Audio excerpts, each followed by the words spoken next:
Welcome to another edition of ProSoft Technology video training. Serial networks are the simplest way to send ones and zeros over a wire. A robust and efficient serial network is the result of good planning and proper installation. In this video, we will cover the design and installation considerations of setting up an RS485 serial network. Serial communications come in a variety of different physical standards, RS232 and RS485 being the most common in industrial environments. Unlike RS232, which is a point-to-point short-distance network, RS485 can support up to 32 devices in a half-duplex multi-drop configuration. It can also support communications up to 4,000 feet, or 1,200 meters, and support baud rates from 110 to 115.2 K. The communication range can be extended even further with an RS485 repeater. As a result, RS485 has become the basis of the most commonly used industrial automation communication protocols, like Modbus RTU, Optomux, Profibus DP, and DH485. The wiring for RS485 comes in two flavors, 2-wire, which actually uses 3 wires, and 4-wire, which actually uses 5. In each case, the extra wire is the signal common, and we'll talk more about that later. In a 2-wire network, the transmitter and receiver of each device are connected to a pair of wires, positive and negative. 4-wire networks have one master port with the transmitter connected to each of the slave device receivers on one pair of wires. The slave transmitters are all connected to the master receiver on a second pair of wires. The 2-wire systems are more popular, but which flavor you use will depend on the devices and protocol that you want to use. In both types of networks, each device or node is addressable and can be communicated with independently. The ideal layout of an RS485 network is a daisy chain architecture, with the master device located at one extreme end. This tends to minimize the possibility of signal collision. Star, T-drop, or ring-type topologies are strongly discouraged, as they can cause serious communication problems. In industrial environments, the problem of electrical noise being picked up on the transmission line can constitute a serious challenge to wired communication. For best results, use twisted pair cables for the signal pair.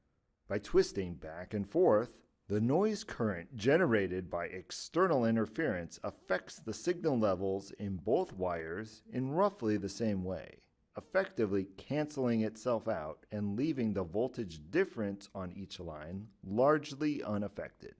This is what gives RS485 its impressive range. On a network with proper topology, you only need termination resistors at the two extreme ends of your network in order to prevent signal reflection from an open circuit. Some devices have a resistor built in. If you use such a device and the resistor is engaged, it should only be placed at the extreme ends. If your devices do not have built-in termination, note that the value of each resistor should be equal to the characteristic impedance of the wiring, typically 120 ohms for twisted pairs.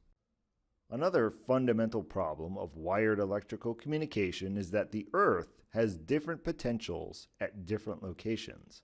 The ground potential on industrial sites can be vastly different. Ground potential differences of more than 12 volts could possibly damage an RS485 port.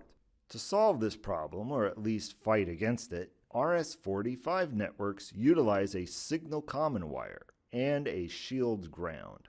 The signal common wire runs, along with the signal wires, between each node on a network. It provides a common reference potential level for the RS485 nodes, which otherwise carry floating voltages. The signal common ensures that each device will have the same 0-volt reference and will not inadvertently exceed the voltage limits of the hardware while transmitting data, because of potential level differences in the transmitter and receiver locations. It's also typical for communication lines to have a shield, a thin metallic jacket encasing the signal wires that is conductive and grounded. The shield ground is a notional infinite charge sink that allows the shield to act as a Faraday cage, keeping out external electromagnetic interference from disturbing the signals in the communication wires. Even though twisted pair cables largely negate the effects of external interference, it's still good practice to use shielded cables.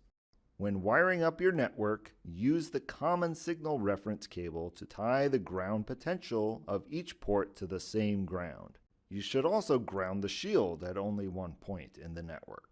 If the shield is grounded at several points, you may get ground loops, current flowing through the shield, and this will induce noise on your signal wires. Speaking of inducing noise on your signal wires, when setting up cabling for your network, be sure to run your signal lines in a different conduit than your power lines. There are limits to how much electrical interference a shielded twisted pair wire can negate.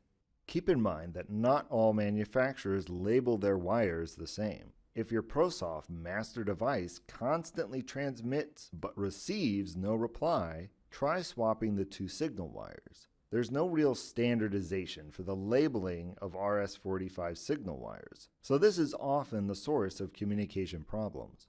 If you have an RS485 4-wire network but want to use a 2-wire device, you can simply tie the two positive signals together and the two negative signals together at each device, and you'll have a 2-wire device communicating over 4 wires. All types of industrial cables are not created equal. Be sure to use the correct cable for optimal RS485 performance. This is a 120 ohm nominal impedance cable, such as the Belden 3106A industrial cable. These are some of the basic considerations and tips that you should keep in mind for an RS485 network. If you would like more information or technical assistance, don't hesitate to contact us.